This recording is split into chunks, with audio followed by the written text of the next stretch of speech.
It's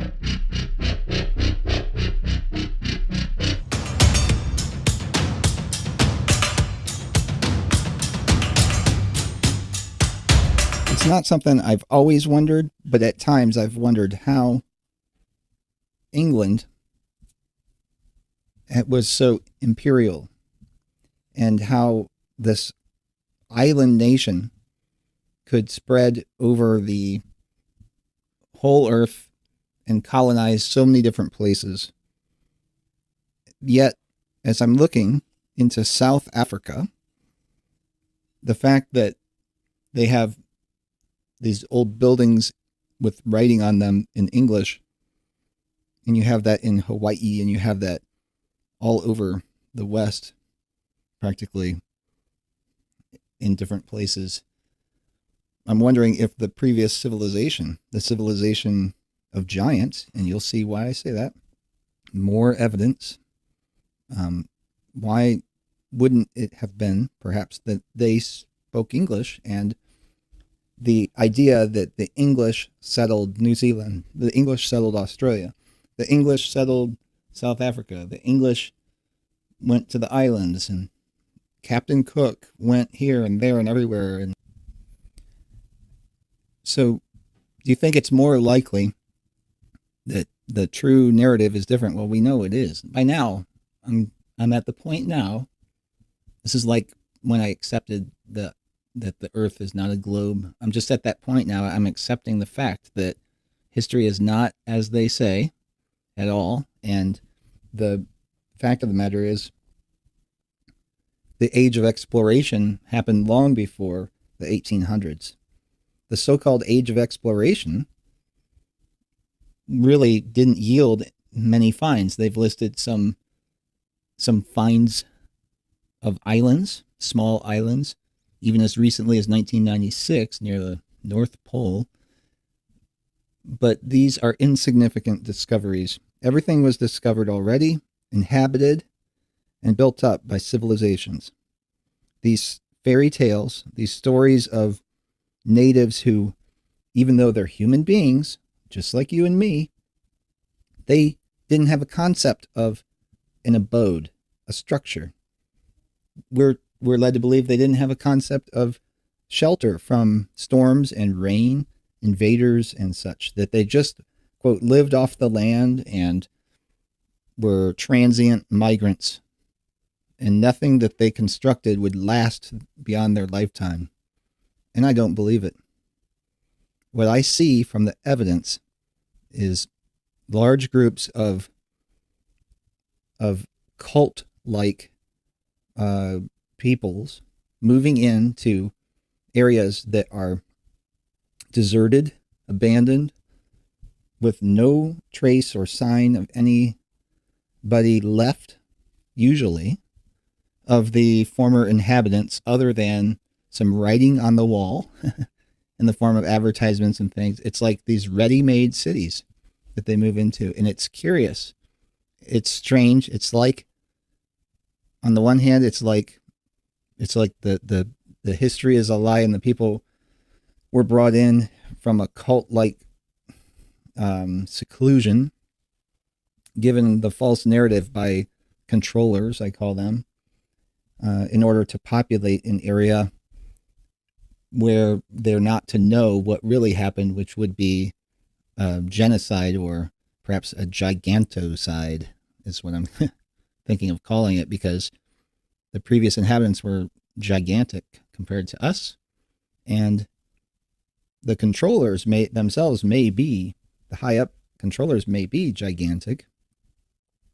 And I was thinking about it a little more, and I thought, it would make sense if you want to subjugate all the people around you.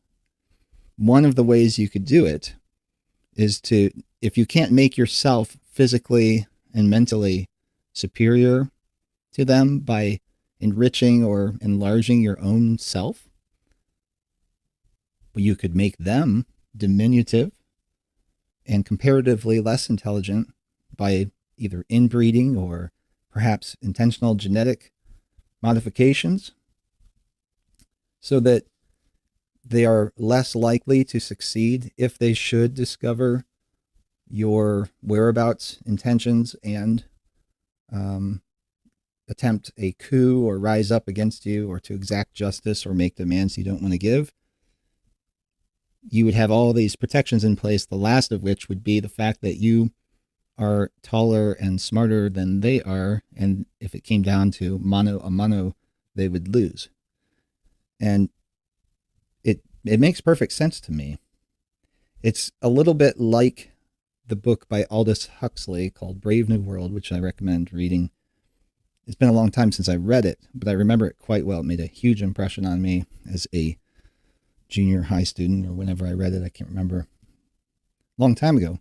But they had the people who were like the betas or the lesser, maybe even a lower caste of people whose intelligence was only enough for them to perform mundane, repetitive tasks that keep the wheels of industry turning. I think that may be exactly what's going on. I think vaccines may even have something to do with it. Perhaps the chemtrailing. There is genetic experimentation that is referring to mass experimentation on populations via aerosol sprays and vaccines, among others.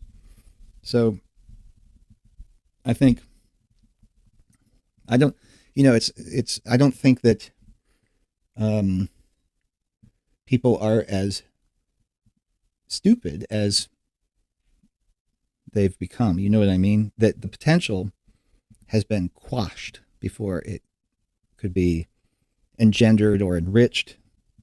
Therefore, the theory that it would be intentional on the part of controllers seems plausible, especially in light of the photos I'm showing. And when you look at these, it does give every indication that it's like a bunch of lab rats being put into a ready-made scenario. And that's the other conjecture that I've been toying around with in my mind, that it could be part of like an experiment where it's not just, and it doesn't mean it's sinister in a way, but it's like, it's not that the people in control or whoever's in control wants to just hold and maintain control. They're probably past that point. They're not worried about it. They may just be running different scenarios because if there are other realms to be populated, they may be experimenting with varied inputs to see what kind of human societies result from starting off with restrictions of certain kinds and freedoms of other kinds, technology at a certain level, and that information gets used on the next reset or in the next new realm or the next undiscovered land to be revealed. There could be a whole continent in the Pacific that we don't know about. There could be a whole continent right around the North Pole that we don't know about. There could be whole regions or realms underground or even in the air, in the atmosphere. Kind of like the Cloud City idea. There are a lot of possibilities if you open your mind to it. There could be societies in the ocean, vast area.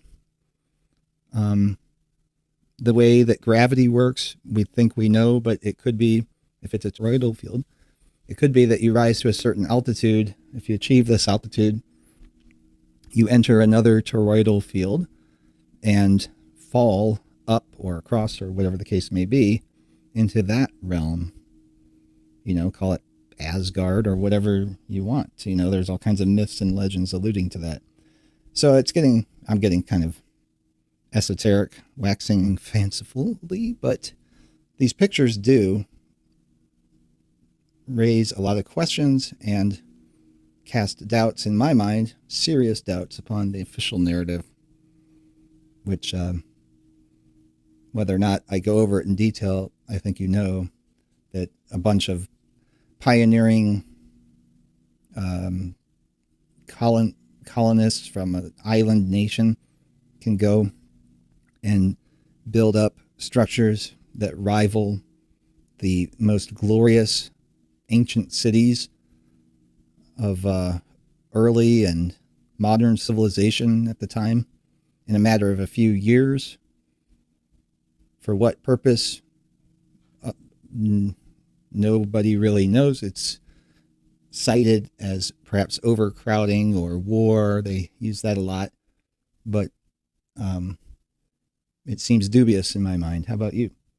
So I want to thank a subscriber from Africa who sent me a link to these South African photos that are shown courtesy of the individual I presented on the screen, whose name and credit goes to these, so that I could use them. And if you happen to use this or reproduce it, be sure to credit him in that as well.